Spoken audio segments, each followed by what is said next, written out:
40%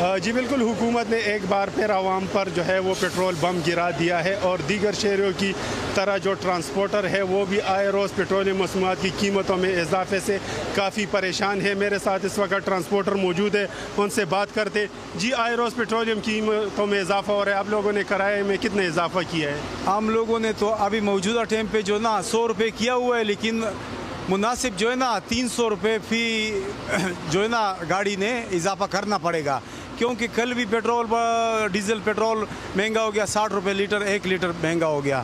لیکن ہم لوگ اس لیے نہیں بڑھا رہا ہے کہ کیوں پہلے سے بھی پیسنجر نہیں تھا، لیکن روز بروز جو ہے نا ڈیزل بڑھتا جا رہا ہے۔ ابھی جو ہے نا پہلے تو ایک سال دوسرے سال کے بعد جو بجٹ میں بڑھتا جاتا تھا، ابھی تو صبح جب اٹھے گا نیند سے تو بولتے ہیں ڈیزل 60 روپے مہنگا ہوا ہے، 30 روپے مہنگا ہوا ہے۔ ابھی ایک مہینے میں کم سے کم 120 روپے لیٹر مہنگا ہوا ڈیزل۔ لیکن ہم لوگوں کو بھی مجبوری ہے، کیونکہ ٹرانسپورٹر لوگ جو ہے نا پہلے سے پریشان ہیں، ابھی اور بھی پریشان ہو گیا۔ جیسا کہ آپ لوگ دیکھ رہے ہیں کہ ٹرانسپورٹر کا یہی کہنا ہے کہ آئے روز پیٹرولیم مصنوعات کی وجہ سے جو ہے وہ کرایہ جو ہے بڑھانا ان کی مجبوری بنتی جا رہی ہے، اور ابھی ان لوگوں نے جو ہے وہ 100 روپے کرایہ جو ہے وہ ان میں اضافہ کیا ہے، لیکن ٹرانسپورٹروں کا یہی کہنا ہے کہ یہ بہت ہی کم ہے، تقریباً 300 روپے تک جو ہے وہ کرایہ بڑھانا پڑے گا۔ اگر ایسا نہیں ہے تو ان کو اپنی گاڑیاں بند کرنی پڑے گی، کڑی کرنی پڑے گی۔ جی ملٹری سولوشن میں مانتا ہی نہیں ہوں، میں سمجھتا ہوں ہمارے سب سے اچھے تعلقات ہونے چاہیے۔ ہندوستان سے کوشش کی ہم نے تعلقات اچھے کرنے کی، بدقسمتی سے وہاں ایک ریسسٹ فیشسٹ بی جے پی حکومت تھی، اور وہ انہوں نے پھر کشمیر سے جو 5 اگست 2019 میں ان کی اسٹیٹ ہوڈ دور ختم کی، تو ہمیں تعلقات توڑنے پڑے، لیکن اس سے پہلے کوشش کی کہ ان سے ہم بات چیت سے اپنے مسئلے ہو جائے گی، دیوالیہ ہو جائے وغیرہ وغیرہ۔ یہ باتیں ہم کب سے سنتے آ رہے ہیں یار، یقین کرو میں نے جب سے ہوش سنبھالا تب سے میں ایک ہی بات سن رہا ہوں کہ ملک میں مہنگائی بہت ہیں، ملک کے اخراجات بہت ہیں۔ بچپن سے لوگ کوس رہے ہیں اسٹیل مل کو، لیکن اسٹیل مل کوئی بند کر کے ملازمین کو ایک ہی دفعہ فارغ نہیں کر رہا۔ ساری دنیا جانتی ہے کہ وہ ایئر ہوسٹسیں جو ضیاء الحق کے دور میں بھرتی ہوئی تھیں، آج پھپھیاں، خالائیں، نانیاں اور دادیاں بن گئی ہیں، ابھی بھی ایئر ہوسٹس ہیں۔ ایسا گھریلو ماحول ملتا ہے پی آئی اے کے جہاز میں، مزہ آ جاتا ہے۔ بالکل ایسے لگ رہا ہوتا ہے ایک طرف سے نانی ٹائپ، ایک طرف سے خالہ ٹائپ، ایک طرف سے پھپھی ٹائپ، اور نخرے بھی وہی ہوتے ہیں۔ جیسے پھپھی سے گھر میں کوئی چیز مانگ لے نا، ایسی ایئر ہوسٹس جو پھپھی جیسی دکھ رہی ہوتی ہے، اس سے آپ مانگ کے دیکھیں، آئے ہائے پھر جو آپ کا حال ہوگا۔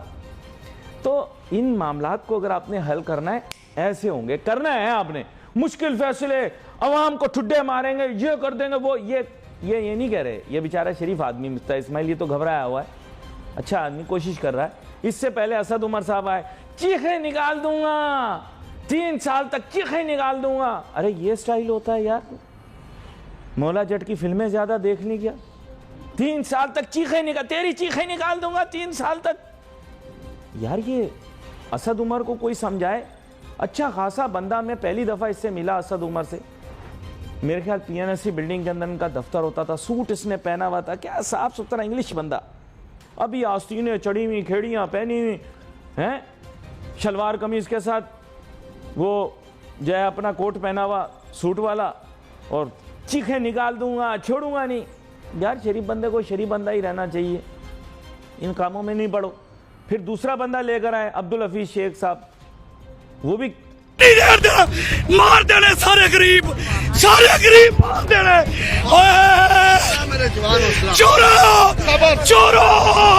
چورو گنجے چور ہوئے، پکڑا ہوا بجلی آندی نہیں، بجلی آندی نہیں، بل آندے آ، بجلی آندی نہیں۔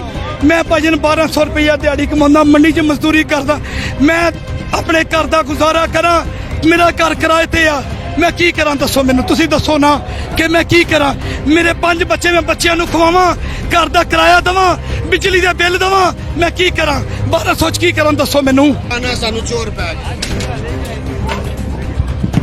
مار دے غریب۔ مینوں اے دسو، اے تساں ڈالڈے دا ڈبا پڑیا، لالٹین پڑی، روٹیاں لٹکائیاں نے، باجی اے دیکھو نا، بجلی آندی کوئی نہیں، لالٹین ساڈے ملک صاحب نے دتی، کہندے گھر جا کے لائٹ نہیں آندی، اے تے بالی ਕਿਉਂ ਦਿੱਤਾ ਇਹਨਾਂ ਨੇ ਮੈਨੂੰ ਕਿ ਜਾ ਕੇ ਗੰਜਿਆਂ ਨੇ ਤੇ ਕੋਈ ਸ਼ੈ ਨਹੀਂ ਦਿੱਤੀ। ਉਹਨਾਂ ਨੇ ਜੋ ਰਹਿੰਦਾ ਸੀ ਲਿਆ, ਜੋ ਕੁਝ ਰਹਿੰਦਾ ਸੀ ਲੈ ਲਿਆ।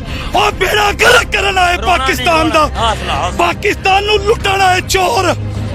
ਮੈਂ ਕੀ ਕਰਾਂ? ਓਏ ਇਹੋ ਹੀ ਹੁਣ ਸਾਡੇ ਨਸੀਬਾਂ 'ਚ ਰਹਿ ਗਿਆ ਚੋਰ, ਇਹੋ ਹੀ ਚੋਰ ਸਾਡੇ ਨਸੀਬਾਂ 'ਚ ਰਹਿ ਮੈਨੂੰ ਗਿਆ। ਇਹ ਦੱਸੋ, ਇਹ ਤੇ ਕਹਿ ਰਹੇ ਸਨ ਅਸੀਂ ਸਭ ਕੁਝ ਠੀਕ ਕਰਨ ਆਏ ਆ। ਭਾਜੀ ਠੀਕ ਕਰਨ ਨਹੀਂ ਆਏ,